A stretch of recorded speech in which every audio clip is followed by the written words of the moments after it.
Encuentros de voces. Encuentros de voces. Encuentro de voces. Encuentros de voces. Encuentro de voces. Encuentro de voces. En este capítulo les contaré mi versión favorita sobre la historia de los encuentros de voces, que no es nada distinto a fragmentos de mi propia vida, con reflexiones que fui haciendo mientras descubría las múltiples yos que habitan en mí. Es mi versión favorita porque me permite ilustrar el prisma del método, que se trata de reconocer la voz de la multiplicidad que vive dentro de uno mismo, para que unas voces se encuentren con otras y de esta manera alcanzar a escuchar lo más verdadero de la voz de tu propio corazón. Las voces que voy a compartir con ustedes son las voces de 3 personajes que viven dentro de mí. Una unicornia, una mujer que se sabe y una observadora. Capítulo 1. Lo no dicho en 20 años de concepción y gestación del método. La unicornia se pregunta, ¿para qué seguir escribiendo sobre los encuentros de voces si solo es un método como tantos métodos contemporáneos que contribuyen a la liberación emocional de manera grupal? Tal vez porque son un método que nos permite acceder a un campo de conciencia colectiva, poético y amoroso, que nos conecta con nuestro ser esencial y en el ritmo de la vida cotidiana nos resulta invisible e inaudible. Tal vez para que más personas puedan seguir recordando las potencias de nuestra más sublime humanidad, que se despliegan cuando conseguimos escucharnos de corazón a corazón. Todavía no sé si estas son las respuestas a mis inocentes cuestionamientos, pero confío en que lo sabré cuando hayamos terminado de escribir. Confío en que los encuentros de voces son una tecnología del amor y la magia que todos los seres humanos estamos en capacidad de facilitar. Solo necesitamos 4 cosas para hacerlos. 1. Asumir con bondad el poder de nuestra imaginación. 2. Soltar el miedo a sentir lo que sea que sintamos. 3. Atrevernos a compartir nuestras verdades públicamente. Y 4. Permitirnos transformar esas verdades públicamente. Tal vez tiene sentido hablar ahora sobre ellos, porque solo ahora puedo decir lo que no podía decir en 2007 cuando nacieron, porque ni yo misma alcanzaba a dimensionar lo que eran. Así como en 2004 no podía ni imaginar a dónde me llevarían mis preguntas académicas y no alcanzaba a anticipar la fertilidad de mis frustraciones en el inicio de mi práctica profesional. Lo que sí sé ahora es que los encuentros de voces solo podrían ser compartidos ampliamente como resultado de una estructura conjunta, porque los encuentros de voces son plurales, polifonía pura, manifestación terapéutica del espíritu del arco iris sobre la tierra, y se han consolidado como método clínico mucho más allá de mi práctica profesional, gracias a la multiplicidad de expresiones de otras prácticas profesionales, de mis primeras estudiantes, de mis colegas, de mis amigas, de mis hermanas del alma, que con sus propias prácticas clínicas, sociales, mágicas e investigativas, generosamente los han alimentado y ayudado a crecer. Los concebí como método en la soledad del silencio interior de mis más profundos cuestionamientos, pensando sistemáticamente en ello durante casi 20 años. Pero sin duda, los encuentros de voces han sido paridos, amamantados, arrullados y cuidados por una pequeña comunidad de mujeres que los aman, porque con ellos recordaron el valor de sus propias alas, y por eso celebramos con este podcast que los encuentros de voces nos enseñaron a volar. La síntesis de mis cuestionamientos más estructurales es una metáfora de la multiplicidad de las yos que he sido en esta encarnación. Tal vez Esto también es un fractal de las identidades que he tenido en otras encarnaciones. Aún no he conseguido recordar cómo se llamaba este método todas las veces que en otras vidas hice lo que pude para trabajar con él. Lo importante ahora de estos cuestionamientos que presento es que por fin logro trazar la ruta de conexión de ida y vuelta entre mi cabeza y mi corazón, a partir de lo cual los encuentros de voces se fueron gestando en el vientre de esta realidad, poco a poco. No los canalicé, no me los inventé, no me los revelaron, los fui decodificando. Con el paso del tiempo, atravesando los cuestionamientos de mis experiencias vividas en plena conciencia. Por eso, ellos son conocimiento inspirado e inspirador. La académica que hay en mí podría dar varios ejemplos de esto que cuento. En 2003, mientras mi corazón y mi cabeza pulsaban al unísono con la velocidad de un colibrí, me preguntaba: ¿qué tipo de transformaciones generaríamos en el tejido social si como terapeutas retáramos la tradición clínica? ¿Y qué mundos sociales contribuiríamos a construir si inventáramos dispositivos de intervención que respondieran al sufrimiento moderno de sujetos colectivos y los definiéramos desde la praxis? En 2010, mientras mi ser entero vibraba como un delfín o una ardilla y jugaba a ser profesora en la universidad, divirtiéndome con el más hermoso de los juegos al que jugaría siempre, me preguntaba: si los encuentros de voces los puede hacer cualquier persona que esté conectada con su propio corazón y tenga la humildad suficiente para compartir el poder de la intervención con el grupo, ¿será entonces que los puede hacer cualquiera? ¿Por qué no? Si para mí son tan fáciles de hacer, porque consiste simplemente en hacer brillar la luz que hay en cada uno, ¿por qué parecen tan difíciles de hacer para los estudiantes? Si se trata de salir del silenciamiento, de transitar de lo privado a lo público, de moverse del yo al nosotros, entonces, ¿para qué hay que ser psicólogo para facilitarlos? En 2017, mientras la energía de mi vientre me revelaba una fuerza creativa que claramente no era de mamífera, sino de ave o de pez, me daba cuenta: no, no los puede hacer todo el mundo, porque no todo el mundo está conectado con su propio corazón, porque no todo el mundo tiene la humildad para compartir el poder de la intervención en un grupo, porque no todo el mundo puede ver su propia luz y hacer brillar la luz de los demás, porque no todo el mundo quiere o está dispuesto a moverse del yo al nosotros, porque eso implica desaparecer. Entonces me preguntaba: ¿cuáles son realmente las habilidades para facilitarlos? ¿Van más allá de lo clínico? Me preguntaba cómo enseñar a escuchar la intuición para poder crear actos colectivamente.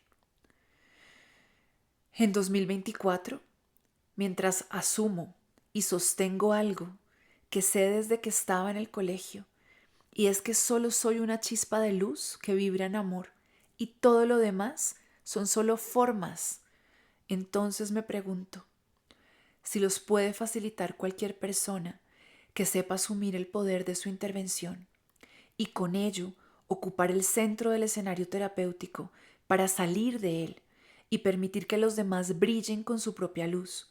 Si los encuentros de voces tienen una estructura clínica tan sólida y tan flexible al mismo tiempo, que todos los seres humanos capaces de escuchar su intuición y poner su saber hacer al servicio de un movimiento del yo al nosotros, pueden hacer magia y hacerlos existir, entonces, ¿por qué solo yo podría enseñarlos a hacer? Si tal como el arco iris, habrá otras expresiones de un encuentro de voces que utilicen sus fundamentos para explicarse y enseñarse, aun cuando ni siquiera sean llamados con ese nombre. La que se sabe responde: tal vez los encuentros de voces podrían ser explicados de muchas maneras, en muchos contextos, por otras personas, pero no sin la marca particular del pensamiento fronterizo, entre la rigurosidad clínica, la conexión con la naturaleza, lo mágico, lo sagrado, la imaginación, lo ritual, la improvisación, lo poético, la compasión, lo estético, lo sublime, los cuestionamientos a los discursos hegemónicos, la conexión emocional. Los encuentros de voces están tejidos con las fibras de mi propia vida. Para comprender el funcionamiento del prisma que es este método, es útil conocer los lugares por donde transité para poder materializarlos en este plano de conciencia y para poder entregarlos aquí, en esta dimensión que habitamos los humanos, y así ponerlos al servicio de la ascensión de Madre Tierra. Lo que quiero decir con esto es que los encuentros de voces no buscan nada distinto a lo que buscan todas aquellas prácticas terapéuticas, espirituales y artísticas que contribuyen a que podamos vivir una fiesta de unidad en el amor con todo lo viviente, que podamos experimentar este amor en todas nuestras relaciones, entre y hacia todo lo que nos rodea, en cada situación, en cada evento de la vida que nos ocurre, en cada cosa que creamos juntos para vivir nuestra existencia en esta dimensión de tiempo y espacio. Los encuentros de voces están construidos sobre el principio de que nuestro más grande poder radica en escuchar nuestro corazón y aprender a vivir desde ahí.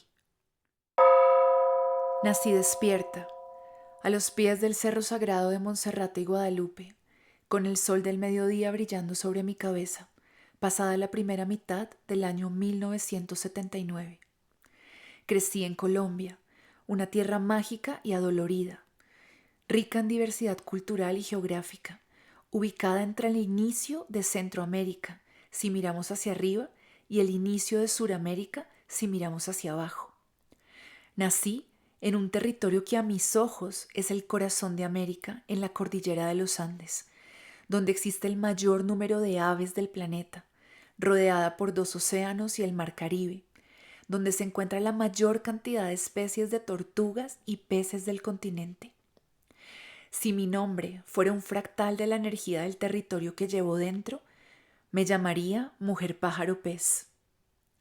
Mi alma, profundamente conectada con la naturaleza, querría haber estudiado algo que la llevara de manera más tangible y rápida a sumergirse entre los bosques húmedos tropicales y a vivir largas temporadas abrazada por madre selva, aprendiendo sobre el poder de las plantas medicinales y de conocimiento. Sin embargo, llamada por mi realidad familiar, decidí estudiar psicología, porque el acto de la escucha me parecía desde entonces un asunto sanador y profundamente necesario para la especie humana, pero sobre todo para mi propio corazón. Por eso elegí un largo camino de aprendizaje en el mundo del conocimiento académico occidentalizado, allí donde está legitimado el arte de la escucha sagrada, la psicoterapia. Y aunque ya no permanezco tan entregada a este mundo, todas sabemos que fue un gran acierto pasar todo el tiempo que pasé allí dentro. Sí, así es. Pero aún tendríamos que contar otras cosas de nosotras que fueron determinantes para que el método se constituyera como es. Me llamo María Carolina Nenstil Orjuela. Soy la hija mayor de Juan José y Ruth Elizabeth. Sé que me concibieron con infinito amor y conciencia, no solo porque me lo contaron, sino porque siento el amor de la vida vibrando en cada una de mis células desde que era niña. Gracias a la fuerza que me viene de ellos, a su confianza en la vida, al deseo con el que me engendraron y a la generosidad para traerme, nací despierta, disfrutando el placer de habitar este cuerpo, sintiéndome intensamente viva en todo lo que siento, buscando gozosamente las respuestas a todo lo que me pregunto. En mi linaje materno soy la primogénita de mi generación, de una familia extensa, muy pequeña, en la que todos me esperaban con mucho amor y alegría. y haber sido tan amorosamente recibida, no solamente por papá y mamá, sino por mi abuelo, mi abuela y mis 2 tías, es el mayor de mis tesoros. Recibir tanto amor de ellos cuando era pequeña me permitió aprender a conectarme emocionalmente, a ser testigo de lo que pasaba en las emociones de los otros. Cada vez que sonreía o lloraba, su presencia estaba ahí para mí, y yo podía darme cuenta de lo que mi presencia hacía en ellos. Ese momento de mi vida constituyó lo que aún hoy es mi más grande fortuna, la conciencia de mi conciencia, que alimentó mi capacidad de dar y recibir amor de muchas maneras. Aunque debo decir que también así se configuró una gruesa capa de mi sombra, con la que me tomó casi 40 años poder entender que no todo el mundo tenía que mirarme, quererme, aplaudirme, ni celebrar mis logros y mi existencia. En mi linaje paterno, soy la tercera bisnieta de un alemán que llegó a Girardot, Cundinamarca, navegando por el río Magdalena. Y aunque no lo conocí, ni tampoco a mi abuelo, su único hijo, y tampoco a mi abuela, la única de las mujeres con quien mi abuelo se casó, pese a haber tenido más hijos e hijas por fuera de esa relación sin haberles dado su apellido, es un hecho que llevo conmigo la fusión de sus mundos, entre ancestros alemanes y ancestros mestizos que se amaron como pudieron y como sea que haya sido, se reconocieron. En mi origen reside la valentía del amor intercultural y el impulso de descubrir nuevos territorios, pero también la exclusión y la injusticia de secretos familiares que llevo con mucho respeto. Esta marca de la colonización en mí también se manifestó con vergüenza. Durante años guardé en silencio la confusión identitaria de tener un apellido europeo, un fenotipo indígena y ser miembro de la tercera generación de una familia girardoteña que se creía alemana. Estas son mis raíces de la tierra, las voces de mis ancestros familiares, pero también me habitan las voces de mis ancestros estelares. El origen de mi ADN es lirano y la residencia de mi ser esencial está en Antares. Las voces ancestrales y arquetípicas me habitan, me acompañan, me desafían, me inspiran y me cuestionan. De niña recordaba y sentía memorias de todos mis linajes, veía mi conexión con los hilos de la vida y todos sus colores. Pero también desde niña, consciente e inconscientemente, navegué por los avatares del silenciamiento y las contradicciones familiares, de lo que veía pero no se hablaba, y de lo que se hablaba pero no se veía. Andrea fue testigo de todo esto. De hecho, ella también lo vivió a su manera, en su propia piel. Y es que no puedo hablar de esta historia sin contarles de ella. Tengo una hermana menor a la que adoro. Se llama Andrea. Nació con el primer rayo del sol, en el amanecer de un día en el que los pájaros cantaban por su nacimiento. Yo tenía casi 4 años. Mi vida no sería la que ha sido si no hubiera tenido el regalo de su sabia presencia, su alegre y dulce compañía en cada uno de mis pasos. Ella me enseñó a compartir lo que tengo y lo que soy. Gracias a ella y con ella aprendí a distinguir entre el dolor y el drama. Juntas abrazamos la vida, dejándonos morir y renacer todas las veces que nos ha correspondido, cantando al sol como las cigarras, aprendiendo juntas que dar es dar y no fijarte en ella y su manera de actuar. Que sus ojos son mis ojos cada vez que yo no puedo ver. Con ella supe que mi imaginación no tenía límites, que podía inventarme los mundos que quisiera para jugar y que ir a psicoterapia era la manera más seria y más sagrada de trabajar en mí misma, para dejar de evadir mis realidades incómodas que siempre encontraron cobijo en las profundidades místicas de mi vida espiritual. La que se ve sabe que es un hecho que la vida familiar entre la infancia y la adolescencia influyó contundentemente en lo que luego se convertiría en dos de las categorías centrales de los encuentros de voces: salir del silenciamiento y compartir el poder de la intervención. Esto se empezó a gestar allí, en el seno de mis vínculos más significativos y en el inicio de mi percepción de la realidad, lo cual tuvo su desarrollo en las aventuras de la vida académica.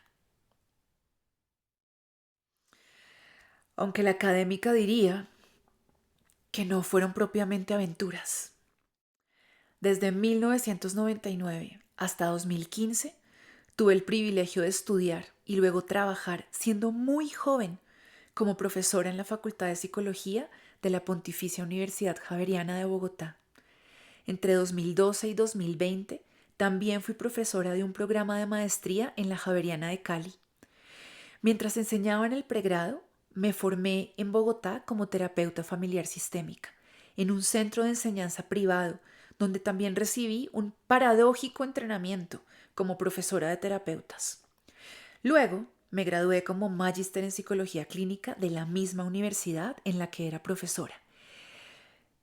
Y gracias a todos los y las estudiantes, maestros y maestras, en la luz y en la oscuridad que tuve durante esos 15 años, pude concentrarme en tratar de encontrar respuestas teóricas y prácticas al abismo metodológico que para mí era inexplicable entre lo social, lo clínico y lo comunitario.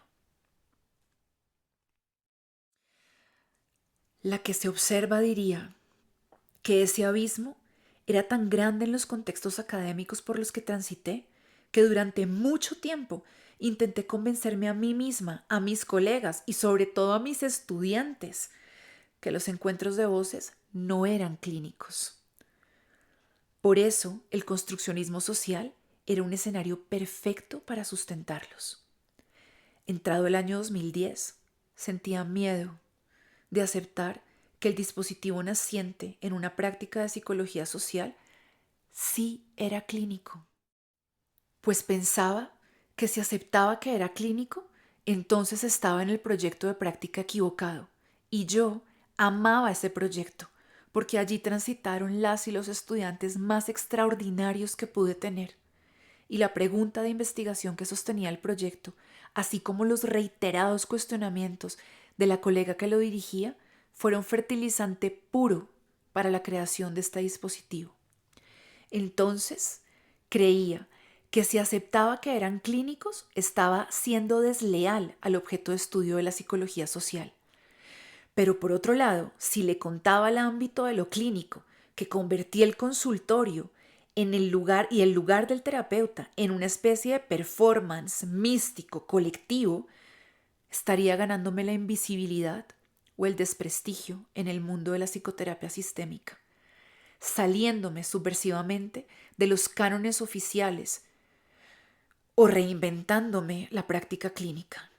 Y de cualquier forma, me preguntaba, ¿quién soy yo para inventarme una nueva forma de hacer clínica?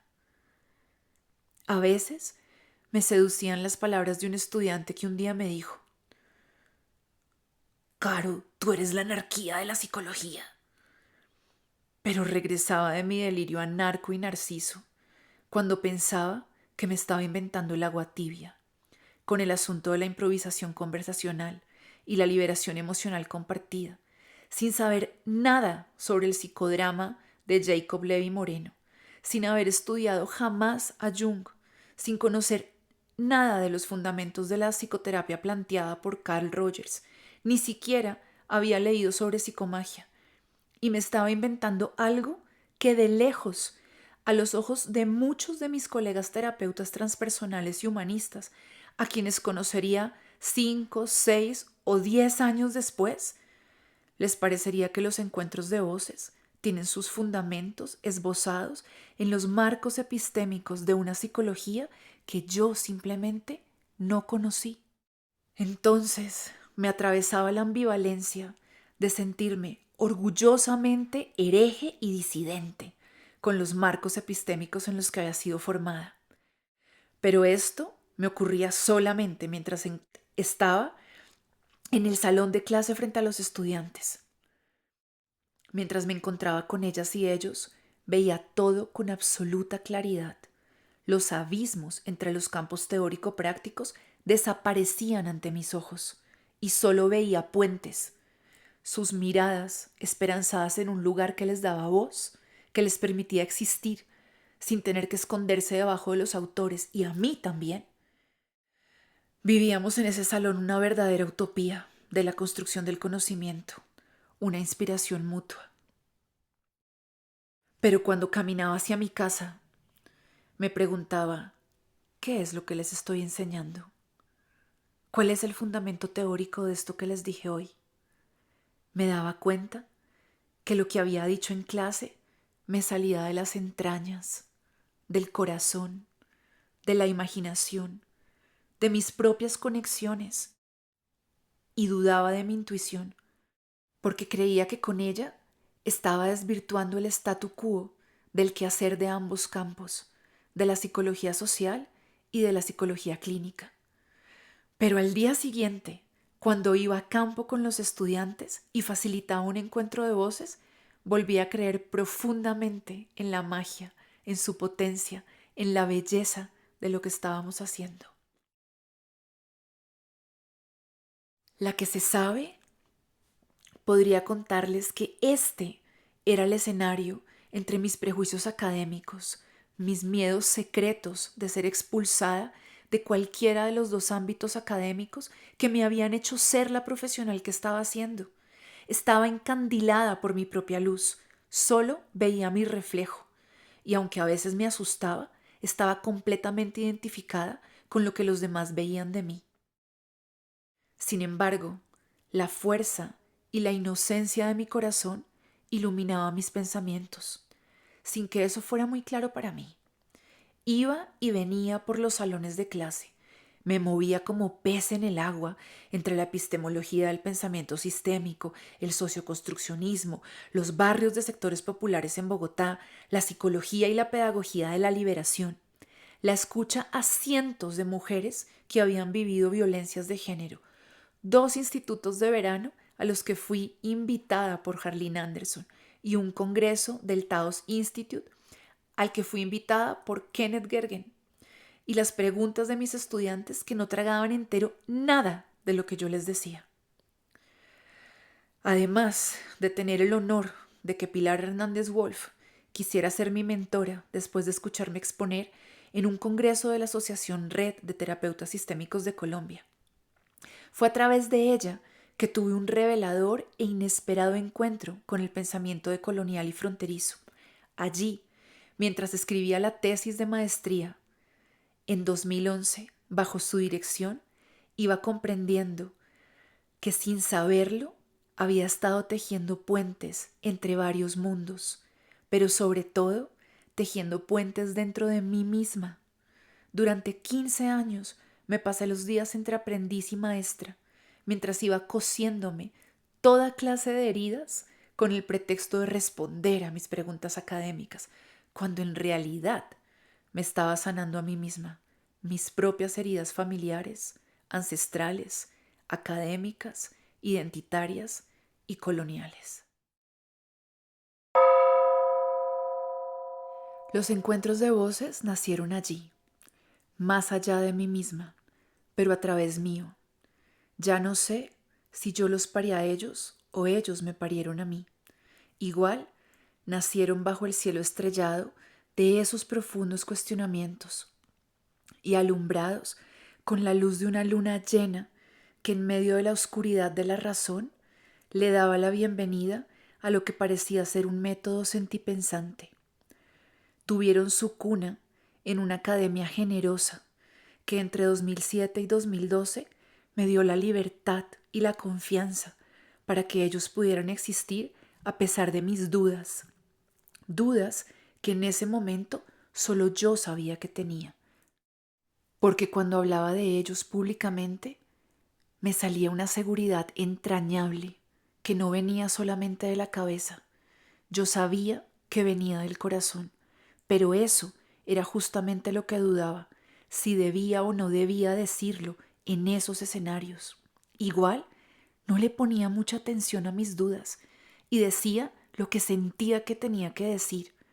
Aprendía de lo que yo misma estaba diciendo y cuando me escuchaba, creía en mí. Más adelante, los encuentros de voces pagaron el precio de mi libertad, pero sobre todo pagaron el precio de una mezcla terrible entre mi ingenuidad y mi importancia personal. La académica tendría que contarles que pelear por ellos, por su legitimidad, por mi autoría, se convirtió en una guerra a muerte, y allí viví la exclusión. En apariencia, esa guerra parecía el fin de los encuentros de voces. Me sentía descalificada y traicionada. Lloré y me sumergí en el drama durante 2 años. Mi vestido de víctima era precioso y casi todas las personas cercanas a mí me ayudaron a decorarlo. Hoy tengo claro que no hubo más victimaria que yo misma y libero públicamente a todas aquellas personas de todo aquello de lo que las acusé. El mejor regalo de este oscuro momento fue descubrir que los encuentros de voces tenían vida propia, que existían más allá de mi ego y que en realidad yo estaba al servicio de ellos y no al revés. De modo que celebro todo lo que se gestó a partir de mi inspiración, aunque hoy no tenga mi nombre. Ya no me parece necesario. La voz de la unicornia, llena de orgullo por este aprendizaje, puede contarles que, gracias a todos estos acontecimientos, los encuentros de voces salieron del contexto de la universidad sin que yo lo buscara. Empecé a hacerlos en muchos otros escenarios sociales con problemáticas muy distintas a la violencia de género. Tengo que contarles que una agencia de cooperación internacional les abrió las puertas en otras ciudades de Colombia y en algunos países de Centroamérica para atender asuntos de cuidado emocional de profesionales que atendían víctimas de violencia sociopolítica y para atender experiencias de migración forzada. También sirvieron para acompañar procesos de sanación de la relación con el territorio en comunidades campesinas que fueron víctimas de minas antipersona.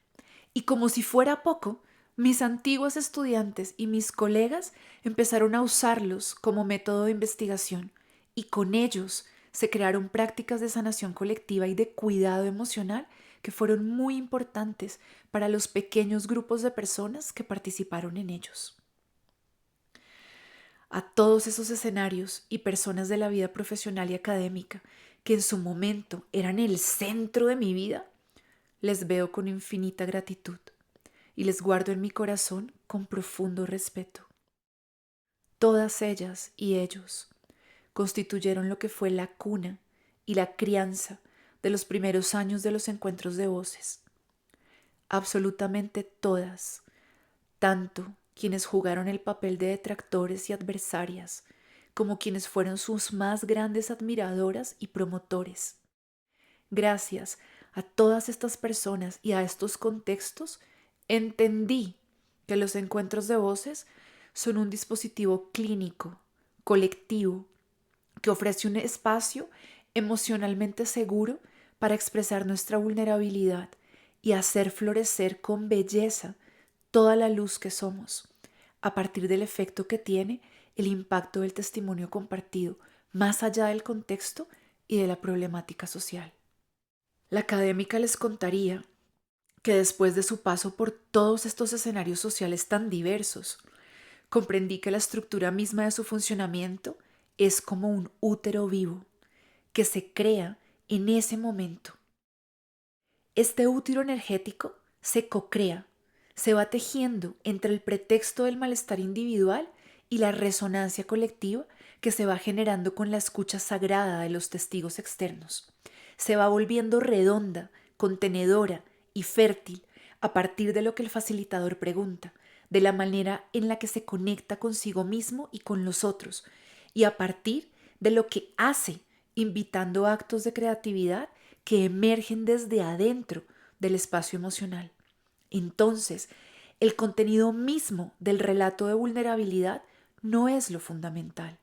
Lo fundamental es lo que ese relato despierta en nosotros y lo que quien facilita nos invita a hacer en ese momento.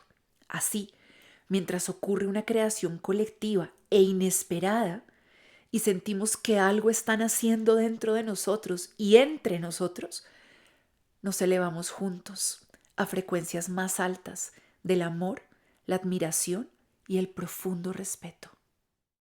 Son tantas las personas y acontecimientos que fueron determinantes en mi camino profesional y de conciencia. Tantas, pero sobre todo, allí en la relación con cada una de ellas y ellos están las claves de la historia no contada sobre el funcionamiento de los encuentros de voces.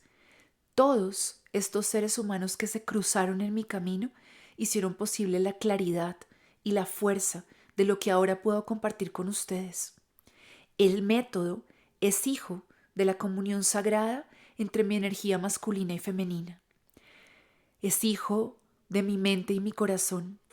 Es hijo de mis auténticas y constantes preguntas académicas en comunión con la gran madre creadora de todo lo que es, con el gran espíritu, con la fuente, con el amor divino, con la sabiduría del universo.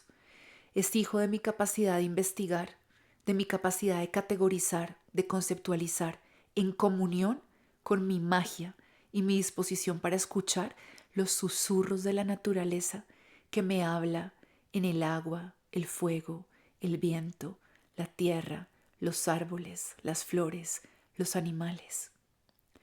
Los encuentros de voces son mi ofrenda viva a los hijos que no tuve, a los caminos de descanso y de autoexploración que me fueron conduciendo al centro de mi propio corazón. Ay, me siento tan afortunada de haber nacido y crecido mujer en América Latina a finales del siglo XX, en esta parte del mundo occidentalizado y en este momento de humanidad en el que ya no somos quemadas en la hoguera por hacer explícita y pública nuestra capacidad de comunicarnos con los animales, las flores, las montañas y todos los elementales.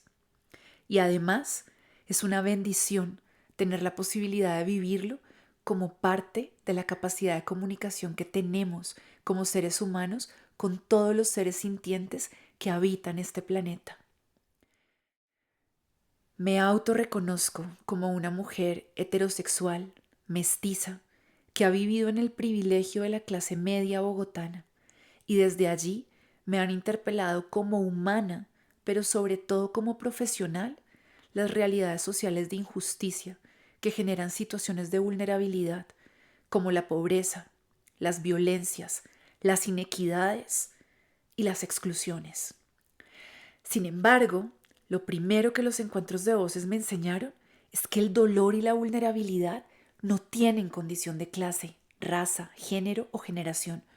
Todas las diferencias que nos separan y nos dividen de la más genuina experiencia de humanidad que somos es precisamente lo que se manifiesta en unidad y belleza durante un encuentro de voces. Todos los seres humanos tenemos la necesidad de una escucha sagrada, sin juicios, así como necesitamos el reconocimiento de un otro testigo que nos ayuda a recuperar la confianza en nosotros mismos para recordar que en nosotros está toda la medicina que necesitamos para sanar, solo que a través de la mirada del otro, a través de su voz, es más fácil y más bonito recordar quiénes somos y lo que somos capaces de hacer. La que se ve, la que se sabe, quiere terminar este capítulo diciéndoles que este es uno de los principios de la clínica, la mirada y la voz del otro que atestigua mis heridas y mis recursos. Entonces, la pregunta que origina los encuentros de voces es precisamente esta. ¿Por qué tendría que ser únicamente una mirada y una voz experta? ¿Por qué no podría ser una mirada colectiva o una voz desconocida que me atestigua con amor? Así, La necesidad de una escucha sagrada es igual para todos y todas, más allá de las particularidades de la interseccionalidad, más allá de todos los velos fabricados que nos hacen creer que somos tan diferentes los unos de los otros. La experiencia del dolor es parte de la vida misma, pero no es la misma experiencia si la vivimos en soledad o si la vivimos en compañía.